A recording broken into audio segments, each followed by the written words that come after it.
I think in life there's a level of intuition and trust that you need to have. And there's companies that you work with that have created a deep-seated level of trust and integrity so that you can relax a little bit and know that someone else is making sure that your decisions are in good hands. For me, with seafood, that's Seattle Fish. My grandfather, Mose Iacino, founded Seattle Fish Company in 1918, downtown Denver. Thank you so much. Please have a great day. We are called Seattle Fish Company because in 1918, my grandfather would source seafood by train from Seattle and bring it into Union Station and then push a cart around downtown Denver selling oysters and rabbit meat to the restaurants here at the time. He started the company when he was 16 years old and really focused from the very beginning on quality and customer service. Seattle Fish Company has been around for 100 years, and that's very rare for any company these days. And I think the key to our success has been sticking to our core values, delivering the highest quality products, the best service, really taking a core look at family and how family is involved and treating our employees as family and having such a core group of people to work with us for so long. Giving back to the community and the philanthropy that we provide, and really having this overall mission of sustainability, treating our resource as it needs to be treated so it can be around not just for our generation, but for future generations to come. Here we go, the branded tin. I like cooking from a place of a lot of reflection on the entire equation and seasonality, sustainability. Was this grown in soil? Where was it grown? Who grew it?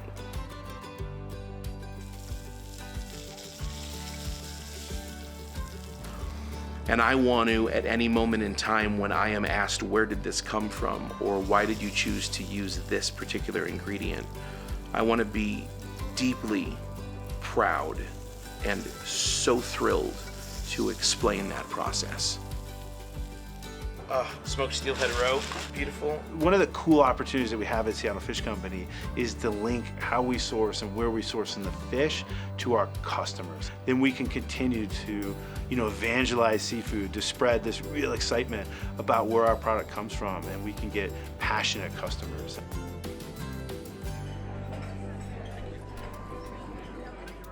Rock salt on here. I really like to have that perfect bite. And all of our restaurants in Denver, we've made the choice to only have sustainable seafood on our menu because we feel it's the right thing to do for the environment, it's the right thing to do for guests, and it's also get information out to our guests about what they can get and all the amazing seafood options that are out there that are sustainable.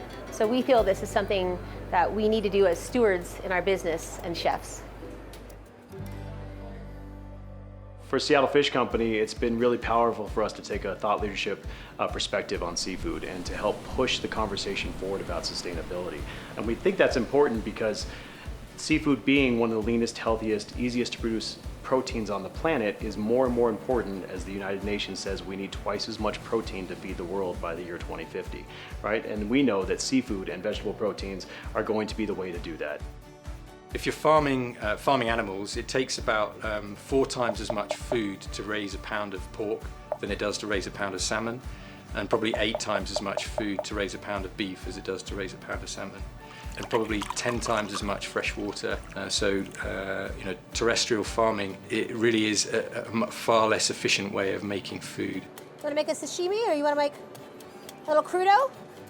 I do think guests don't realize sometimes they have a lot of power with their wallets to make decisions, whether it's at their supermarket asking for sustainable fish or at a restaurant. So I do think customers really have that power to talk to their servers, go to restaurants that only support these things. And that lime juice, this oil will really balance it out. So the product can be as sustainable as we need, but if it's not a high quality, then we're not meeting sort of our obligation under both of our core values.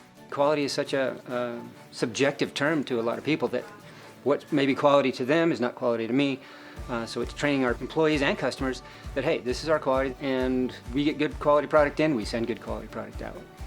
And if we're able to find a great quality that's compelling for people who want to eat, to cook, gets chefs excited, gets consumers excited, and then we match that with really credible, honest sustainability that ensures that we have the quality well into the future, and that's where we can make a huge impact. And it's amazing because you've got all these phenomenal producers. You've got the scallops from New Bedford, Massachusetts. You've got the beautiful smoked steelhead roe. For me, sourcing food is my greatest expression of providing wellness for others around me. I'm only as good as my ingredients, and it's not my scallop dish. It's a dish I'm creating using 12 different people that have 12 different dreams. And I get to work with them, and I get to cook with them, and hopefully I don't screw it up. Perfect. That's the dish.